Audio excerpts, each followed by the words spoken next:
அடுத்து பார்ப்போம். எனவே புரிதல் குறைவாக மத்தேயு 13:13 கூறியிருப்பது போல் நாம் இருந்தால், புரிதல் குறைவாக உள்ளவராக நாம் இருந்தால், கடவுளின் உறவை பெற்றுக்கொள்ள நாம் உணர்வின் மூலமாகவும் நன்மை தீமை அறிந்து கொள்பவராகவும் இருந்து மீட்பை பெற்றுக்கொள்ள வேண்டும். புரிதல் இருக்கிறவங்க தானா கண்டுபிடிச்சிருவாங்க. என்ன கண்டுபிடிச்சிருவாங்கன்னா, பிரேஸ் தி லார்ட் சொல்வது மாபெரும் தவறு அப்படின்னு கண்டுபிடிச்சிருவாங்க. புரிதல் இல்லை.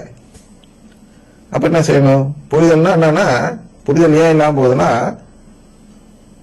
மனிதன் கடவுளுக்காக வெகு குறைவான நேரம் தான் ஒதுக்குகிறான்.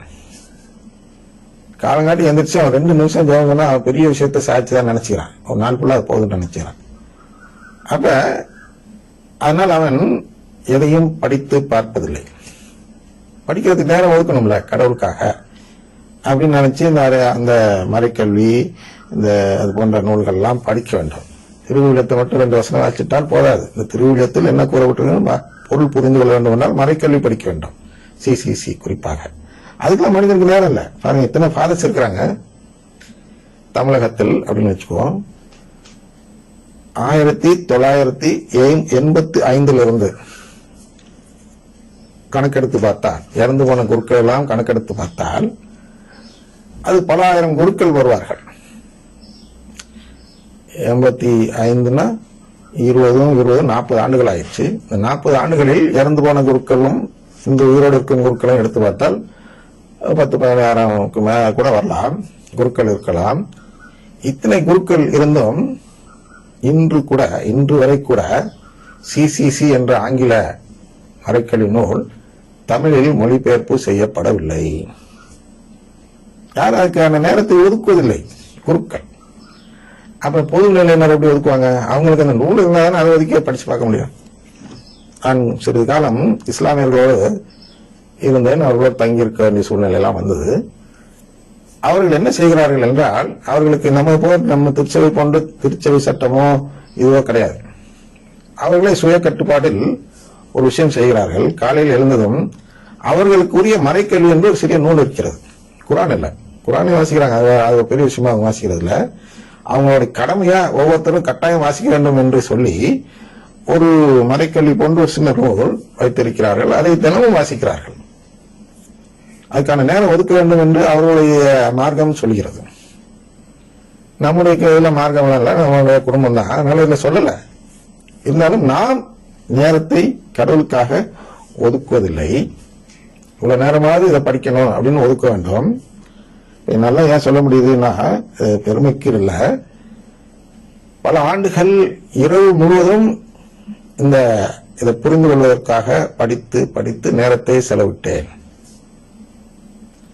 அதாவது அது விடுஞ்சிடும் சமயத்துல. நான் அப்பதான் 12 மணி யாருக்கும் பார்ப்பேன், அப்ப 3 மணி 4 மணின்னு வரும். ஏன்னா அந்த பிரச்சனை உள்ள போக போக நமக்கு தூக்கம் வரதில்லை.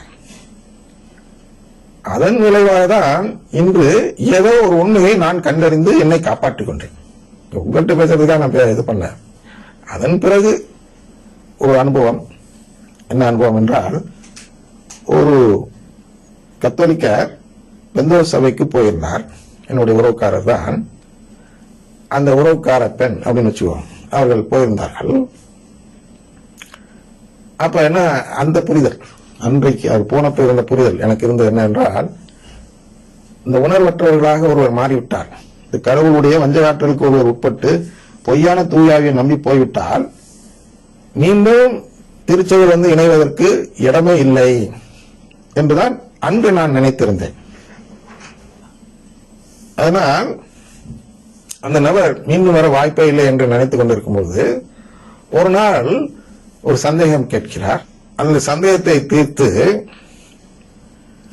அந்த ஆட்டுத்தோல் போர்த்திய ஓநாய்க்கு வழக்கம் தந்த பொழுது அவர் மனமாறி மீண்டும் திருச்சபையோடு இணைந்து விட்டார்.